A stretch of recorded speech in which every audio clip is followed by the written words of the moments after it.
Two black teenagers in South Africa who were cousins on a family vacation were attacked by a group of white men for trying to use the swimming pool at the resort where they were guests and staying at, and more than welcome to be using that pool.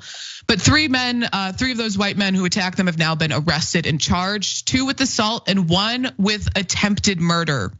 So we'll get into more details about what happened, but first let's get a look at these men's faces. So first we have human garbage number 1, who starts the assault by open palm slapping the boy in the pool. So that's him. Then we have the murderous piece of garbage number 2, who not only choked the 13-year-old, but tries to drown the other boy underwater after he comes to his cousin's defense. You can see him in that second picture there, literally holding the boy's head underwater. So this is why he's been charged with attempted murder. And we'll get into it later, but he says something to the kid while he's holding his head underwater that, established his intent to kill him. And then here's the human garbage number 3, who joins the fight across the fence just to, assault and pull the hair of an innocent child. So we've got some information about what led up to this violent racist attack from the New York Times. Gokong Nakedi said that in the early afternoon on Christmas Day, he and his cousin Sifo Kumalo, who's 13, had set out to swim at the pool on the campground side. Almost as soon as they arrived, he said white guests began asking them what they were doing there and saying that they were not allowed there. Kogong said that he got into the pool anyway, but as tensions increased, he and his cousin left to tell his father.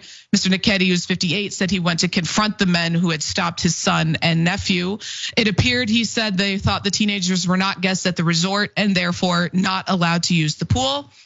Mr. Nakedi said he explained that they were indeed guests and the situation appeared to clear up. But when they went back, Gokong said one of the men closed the gate and stopped them from entering.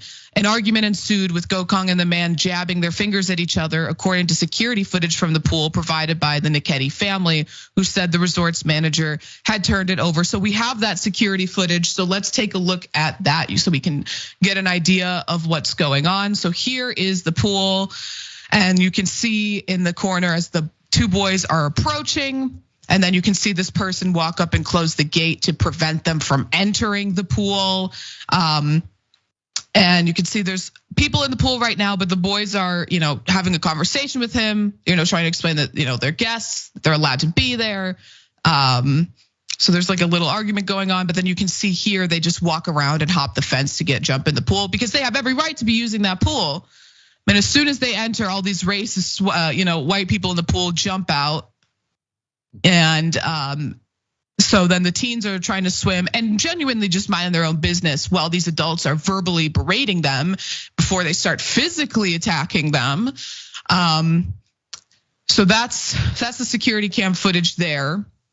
So then the fight starts to escalate here. Another racist man walks over and he starts slapping the boy in the water. You can see there, he puts his hands on him. And then the fight continues to escalate, throws the kid in the pool. They start physically assaulting him. More men jump in. And then here's when you can see the second man hold the kid's head underwater. So this is why he was charged with attempted murder. Truly horrifying and disgusting scene at this pool.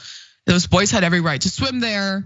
And these are grown adults attacking children who are just trying to enjoy their vacation, their stay at this resort, because they are deeply and disgustingly and violently racist. So let's get back into why the man is being charged with attempted murder. No, Gokong Nakedi, 18, later said that the man who was trying to hold him underwater kept saying, "You're fighting for the water, now you'll die." On Wednesday, the police announced they had arrested and charged 3 white men, Johan Nell, 33, Jan Stephanus Vander, I'm not gonna try to pronounce that name, I'm gonna be honest, who appeared in court on assault charges, and the third suspect, 48, whose name was not released and who is scheduled to appear in court on Thursday on a charge of attempted murder. So after footage of the brutal assault was released, a group of Black South Africans organized a takeover of the hotel pool. So let's take a look at that.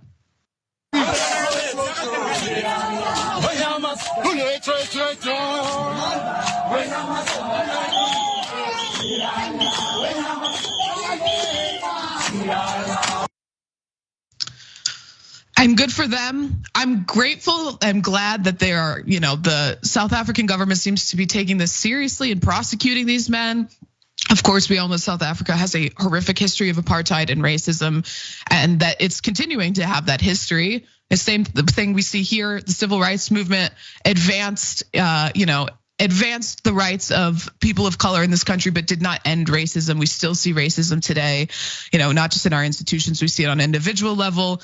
Same thing in South Africa. This is just it was truly horrifying to watch these adults who are so willing to dehumanize these children and assault them and attempt to kill them because of their racist beliefs. Conscious, I'm gonna bring you in here now. What are your thoughts on the story? Man, sadly, I think this story illustrates how white supremacy and structural anti-blackness is global.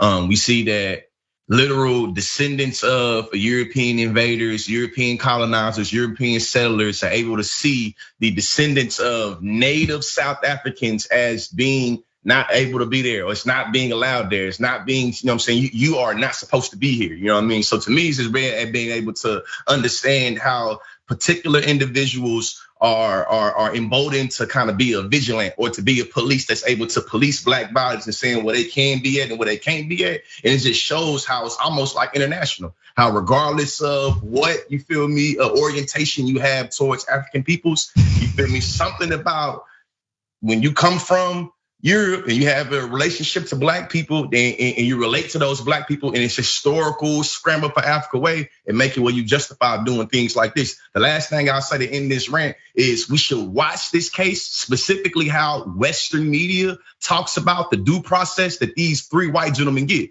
If we start to see and them talk about, impartiality or talk about the case being unfair, we should really, really pay attention to how the global economy, the global community responds to quote unquote unfairness in court. Yeah, absolutely. And we'll keep our eyes on it. And I do want to say there's just something so egregious about, white people living in Africa who are, settlers and colonists thinking that they have any right on God's green earth to be telling, indigenous Black South Africans where they can and cannot go in a country that belongs to them and not to you. I'm sorry, like you men are not from Africa. Like let's just level with it like that, okay? You're not from there.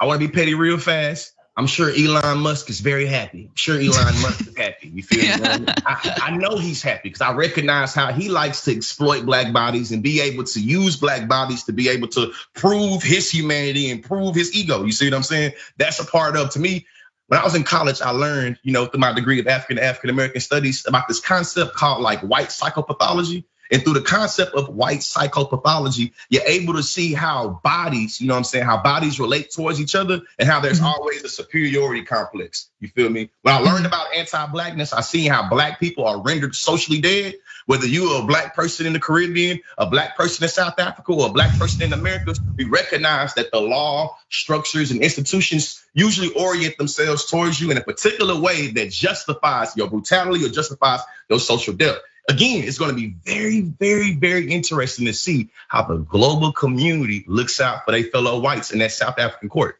Yeah, absolutely. And just speaking of that, just it reminds me, particularly this incident with the pool reminds me of this civil rights era photo from the United States of a hotel manager in Florida pouring acid into a pool to harm a group of Black people who were protesting the whites only policy. I mean, this man was willing to go so far as to cause serious damage with acid to these people because he didn't, he was so terrified of like the concept of Black bodies and what he deemed as being a whites only space. And it's grotesque. It sucks that we're still seeing stuff like this in South Africa. So whenever, particularly Western media tries to tell you that we've solved racism, that racism is over. You need to be aware, everybody watching, that is so much not the case, especially, white people like me. We don't have to face racism, on a personal level every single day. A lot of people, it's easy for them to just sort of ignore what's going on, but we really need to be listening to the voices of Black people, people of color who are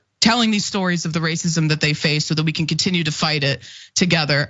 So that's all we got for this story. Conscious, I want to give you the last word on this. Man, the last thing I'll say is that I think that those type of stories illustrate how Black people are seen as being inherently dirty or inherently filthy. And also, I think exposes the insidious nature of anti-Blackness. I think that all those, I think that a lot of the white people that were involved in this particular incident in South Africa will probably have no problem with the dirty Black people being able to clean up for them. You see what I'm saying? But the Black people are seeing so inherently dirty that it's going to contaminate the water to ways I only want you around me. You see what I'm saying? So to me, it reminds me a lot of how Black people were seen as being so dirty that you can't drink the water fountains from me. You feel me? You can't be able to do X, Y, and Z. But you know what? You can breastfeed my child. You can clean my home. You can fix me some food. You know what I mean? To me, it shows really how Black people are seen as being fungible objects that can be used to however the world want to use us. But we still seen as being dirty and filthy and exposable and disposable. It's very insidious how these two things kind of work together. Yeah, absolutely. Insidious is definitely the right word for that situation.